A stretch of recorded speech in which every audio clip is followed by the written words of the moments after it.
queda de ponte em Bonfim Paulista vai completar um ano sem solução. O local que está interditado causa congestionamento na avenida que é lateral, insegurança e revolta entre os moradores vizinhos.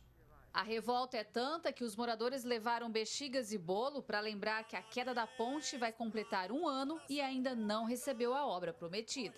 Executivo, legislativo, venham comemorar conosco aqui, ó, esse buraco que está a cidade de Ribeirão Preto, tá? Essa vergonha que está aqui, ó, completando um ano já, tá? Sem nenhuma placa sequer, sem nada, tá? Então a gente quer uma resposta aí da administração pública, do Poder Executivo, do Legislativo, porque agora, 2024, eleições, aí o pessoal vem aqui pedir voto. Um perigo, né, que traz para todos os moradores, como vocês podem estar vendo ali, toda hora estão... Várias vezes, eu mesmo, quando eu estou dirigindo, eu tenho que tomar o máximo de cuidado para mim não bater de frente com outro carro. Então, eu acho que a gente precisa, primeiramente, de segurança, coisa que a gente não está tendo. E o nosso medo maior é que a outra ponte também já esteja comprometida. Descabível, uma coisa assim, tanto para a gente, moradores, como funcionários que vêm para cá também. Eles passam a pé, outros passam com os carros também cheios, né, de trabalhadores. Né? Então, eu fico muito preocupada com isso, não é só com a gente, né? A erosão na ponte da Avenida Ubirajara de Souza Roxo, em Bonfim Paulista, tem aumentado a cada dia. O asfalto cedeu e a estrutura de proteção rompeu. Um perigo para pedestres que se arriscam ao passar pelo local diariamente. Nós passamos por aqui porque os carros fazem o contorno ali e a gente, para não ficar perto dos carros, nós passamos por aqui. Ó, tudo desabando, um perigo, né, pra gente. O trânsito é intenso na principal entrada e saída do bairro Royal Park, agora todo direcionado para uma via só, causando congestionamento diário, principalmente no começo da manhã, além do risco de acidente. O ideal seria que essa ponte fosse consertada para que a gente tivesse um fluxo de ida e volta, né? E tivesse menos impacto em cima dessa ponte que pode se romper a qualquer momento, né? Então é importante que seja feita só essa construção e não só isso, né? Que a gente tem tratado junto com a prefeitura também, é que seja feita uma análise das causas raízes do problema para que não volte a acontecer no futuro. Então a gente está querendo que seja feito um estudo de mananciais, de nascentes e o escoamento dessas águas para o córrego Ribeirão, juntamente com os detritos que podem ocasionar esse aumento de volume e o rompimento futuro também das pontes. Então tem que ser tratado também a causa raiz do problema. A ponte caiu há quase um ano após uma chuva forte. Nesse período, foram promessas e mais promessas da obra começar.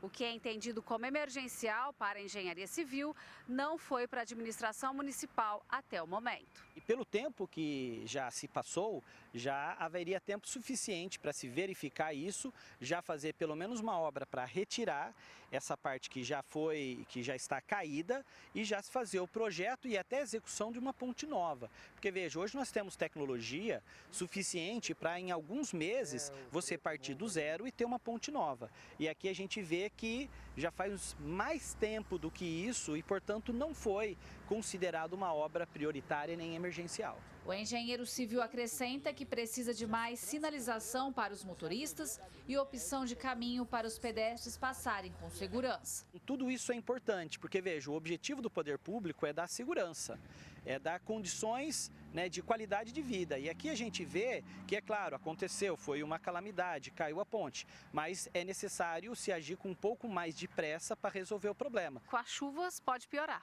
Com certeza, pode piorar. A chuva vai aumentar a erosão, essa estrutura ela vai colapsar para dentro do córrego e vai aumentar a erosão nas bordas. Isso é, quanto mais chove, quanto mais tempo parado, mais tem um efeito de erosão nas bordas, mais caro fica para resolver o problema. Então não pode largar do jeito que está. Gislene Lopes, de Bonfim Paulista, para o Jornal da Clube. A prefeitura informou que a reconstrução da ponte está em processo licitatório. No nosso núcleo de jornalismo, doutor Ademar Padrão, para a gente seguir falando sobre esse assunto. Doutor Ademar, inclusive advogado especialista nessa área de trânsito. Doutor, faz quase um ano que essa ponte caiu. Até hoje, Bonfim Paulista não priorizou um contrato aí emergencial para encontrar uma empresa, realizar essa obra. Enfim, a Prefeitura de Ribeirão optou por licitação. Pode ter sido uma falha na análise do senhor. Muito bem-vindo. Boa tarde, André, e a todos que assistem e acompanham o Jornal da Clube no dia de hoje. Veja, André, eu inicio dizendo que foi uma reportagem muito bem elaborada, muito bem feita e ampla no sentido do problema em si e também da questão administrativa que envolve o problema.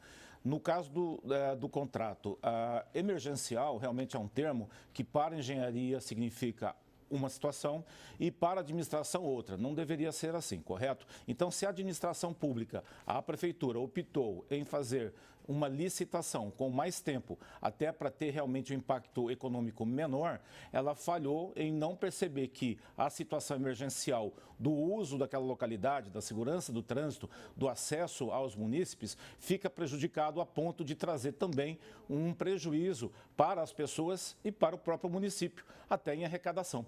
Então, são questões, embora aparentemente ligadas, elas são distintas e não houve, no meu entendimento, a escolha correta. Poderia, como foi muito bem colocado pelo engenheiro civil, ser feita uma obra, na verdade, provisória, emergencial em termos de engenharia, para que aquela região não sofresse tanto desconforto e a insegurança. E depois licitar aquela obra definitiva, até porque também, como foi colocado, em 5 meses você pode começar do zero e ter uma obra concluída naquela localidade. Então, o erro está na concepção do que fazer e não necessariamente do que deveria ser feito. Agora, com todo esse tempo, né, só piora o cenário e, consequentemente, a licitação, o contrato dessa obra vai ser mais caro.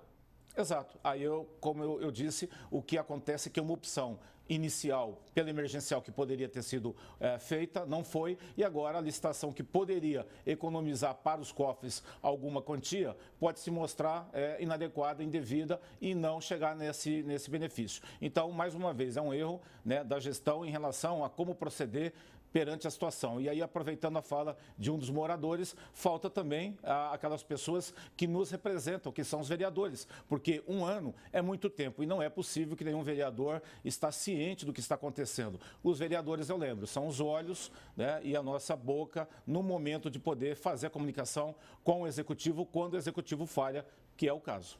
E chama atenção, né, doutor? Porque de um lado você tem uma obra importante que não avança e de outro lado um excesso de obras também. Isso mostra uma desorganização da prefeitura.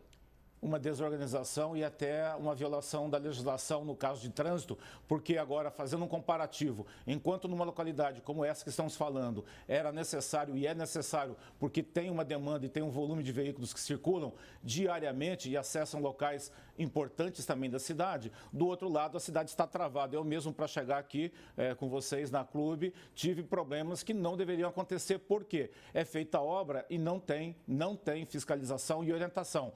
Apesar que, se alguém viola alguma regra, faz uma conversão errada, de uma forma muito estranha, aparece uma multa depois, em 30 dias, né, na caixa de correio. Então, algo errado não está certo, André. Se continuar desse jeito, o desconforto e a insegurança vai trazer mais prejuízo para a cidade, para o munícipe, como estamos observando e já falando há algum tempo, infelizmente, né? O senhor já acabou de falar, né, da dificuldade para chegar aqui na 9 de julho, onde está a casa da clube. Aí eu pergunto para o senhor, então, o que precisa para a administração municipal enxergar tudo isso e repensar o planejamento, se é que tem planejamento?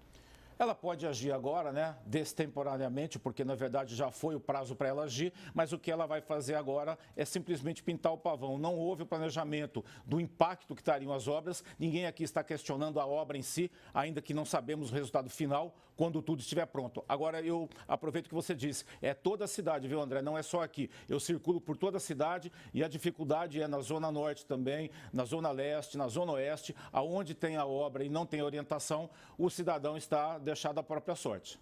Tá de norte a sul, de leste a oeste, né? Agora, obras largadas, obras atrasadas, essa situação, na análise do senhor, merece uma investigação e talvez até responsabilização?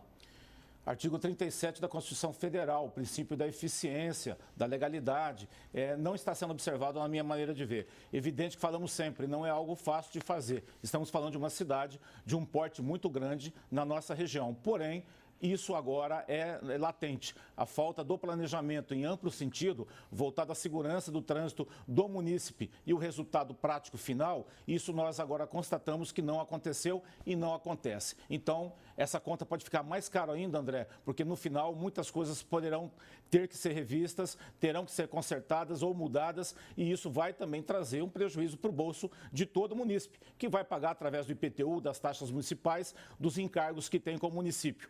E aí não vai lembrar, nesse momento, de poupar o administrador que esqueceu dele, cidadão, né? Advogado doutor Ademar Padrão, agradeço a presença do senhor aqui no Jornal da Clube. Um abraço e até a próxima, doutor. Boa tarde a todos, eu que agradeço, André.